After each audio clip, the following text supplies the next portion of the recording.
महाराष्ट्र में जिस तरीके से लोकसभा चुनाव के नतीजे सामने आए, उससे महायुति में काफी ज्यादा खलबली मच गई है। महायुति को इस रिजल्ट की बिल्कुल भी उम्मीद नहीं थी। महाविकास आघाड़ी की अगर बात करें तो वो अब काफी ज्यादा कॉन्फिडेंस लग रही है और एक यूनिटी और एक पावर के साथ असेंबली चुनाव में उतरने वाली है। सबसे पहले महायुति की अगर जो बात करें तो शिवसेना और एनसीपी यानी कि अजित पवार की एनसीपी और एकनाथ शिंदे की शिवसेना दोनों एक कैबिनेट पोस्ट चाहते थे। जिस तरीके से जो एनडीए की सरकार का गठन हुआ, उसके बाद जो पोर्टफोलियो डिस्ट्रीब्यूशन हुआ, शिवसेना कहीं ना कहीं चाहती थी कि उनको कैबिनेट में एक जगह मिले। साथ ही अजित पवार की एनसीपी एक चाहती थी कि उनको भी कैबिनेट में एक जगह मिले, जबकि शिवसेना एकनाथ शिंदे को सिर्फ एक एमओएस की जगह मिली, जिससे उनके जो पार्टी के कार्यकर्ता है वो काफी ज्यादा नाराज लगे। जिस तरीके की सीटें भी उनको मिली है उससे भी काफी ज्यादा कार्यकर्ता नाराज लग रहे हैं। वहीं एनसीपी की अगर जो बात करूं तो एनसीपी ने इस एमओएस की सीट को लेने से इनकार किया। उन्होंने कहा कि वो कुछ देर रुकना चाहेंगे और एक अच्छे बर्थ के लिए वो आगे उम्मीद कर रहे हैं। सबसे पहले तो एनसीपी में कितनी ज्यादा खलबली है वो समझने की जरूरत है कि अजीत पवार की जो पत्नी है सुनेत्रा पवार, वो बारामती से हार गई सुप्रिया सुले के सामने और वो बहुत भारी मतों से हारी है। अब एनसीपी के अंदर इस तरीके से बातें कही जा रही है कि कहीं ना कहीं एकनाथ शिंदे की शिवसेना और बीजेपी ने वहां पर बारामती में उनको मदद नहीं की और इसी के चलते सुनेत्रा पवार की हार हो गई। कैबिनेट एक्सपांशन को लेकर लोगों में काफी ज्यादा नाराजगी भी दिखी जा रही है। जैसा कि मैंने कहा, एनसीपी और शिवसेना में दोनों में नाराजगी दिख रही है। अब सभी जो पार्टी के लीडर्स हैं वो ये डिमांड कर रहे हैं कि महाराष्ट्र सरकार में जो कैबिनेट्स की जो पोस्ट बची हुई है, जो पोर्टफोलियो डिस्ट्रीब्यूशन होना बाकी है, वो जल्द से जल्द किया जाए, क्योंकि बस अब 3 से 4 महीने में महाराष्ट्र में स्टेट असेंबली इलेक्शंस होने हैं।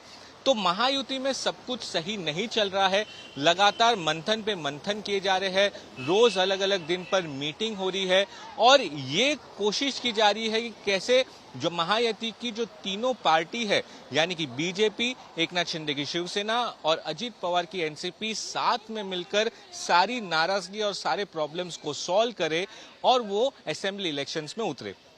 अब महाविकास आघाड़ी की बात करें तो पहले बहुत कुछ खींचातानी हो गई। ऐसा कहा जा रहा था कि नाना पटोले उद्धव ठाकरे को फोन कर रहे थे, लेकिन उन्होंने कॉल बैक नहीं किया, उन्होंने उनका फोन नहीं उठाया। फिर कहीं ना कहीं कांग्रेस ये कह रही थी कि वो 150 सीट पर अकेली लड़ सकती है। फिर ये भी बातें सामने आई कि उद्धव ठाकरे की जो शिवसेना है वो सारी 288 सीट पर एक साथ अकेले लड़ सकती है या फिर वो एनडीए में जा सकते हैं। वहीं बीच एक और खबर ये भी आई कि राज ठाकरे जो है वो असेंबली इलेक्शन अकेले लड़ने वाले हैं। अब एमबीए ने आज एक बड़ी जॉइंट प्रेस कॉन्फ्रेंस की और उसमें सारी चीजों पर उन्होंने खुलकर बातें रखी। सबसे पहले तो उद्धव ठाकरे ने कहा कि वो कहीं पर भी नहीं जा रहे हैं, ना वो एनडीए में जा रहे हैं और साथ ही सभी के बीच प्रॉपर कोऑर्डिनेशन है, एकता है और वो एक साथ आने वाले चुनाव लड़ेंगे। शरद पवार ने कहा कि फेक नैरेटिव जो बीजेपी सेट कर रही है और कहीं ना कहीं ये जो कहा जा रहा था कि बीजेपी को हरा नहीं सकते, महाराष्ट्र की जनता ने एक बताया है कि बीजेपी को हराया जा सकता है। शरद पवार ने यह भी कहा कि किस तरीके से जो एमबीए अब साथ में चुनाव लड़ने वाली है, तो आने वाले असेंबली इलेक्शन में अब महायुति यानी कि एनडीए की सरकार महाराष्ट्र में नहीं रहेगी और एमबीए की सरकार का फॉर्मेशन होगा। प्रकाश आंबेडकर पे उन्होंने बड़ा बयान दिया। उद्धव ठाकरे ने कहा कि हमें खींचातानी नहीं चाहिए, उनको शांति से आना है तो वो आ सकते हैं। मैं उनका नाम नहीं लेना चाहता, लेकिन अभी जितना भी अलायंस पार्टनर है वो एक साथ मिलकर ही, और कोई डिस्प्यूट हमारे बीच नहीं है।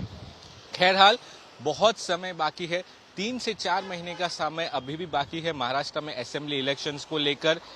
कितने देर तक सभी पार्टियां एक साथ रह पाती है, सभी पार्टियां क्या एक साथ यानी कि महायुति वर्सेस महाविकास आघाड़ी हमको देखने को मिलेगा, या पार्टीज अलग होती है या इंडिपेंडेंटली चुनाव लड़ती है, ये देखना काफी ज्यादा इंपॉर्टेंट रहेगा।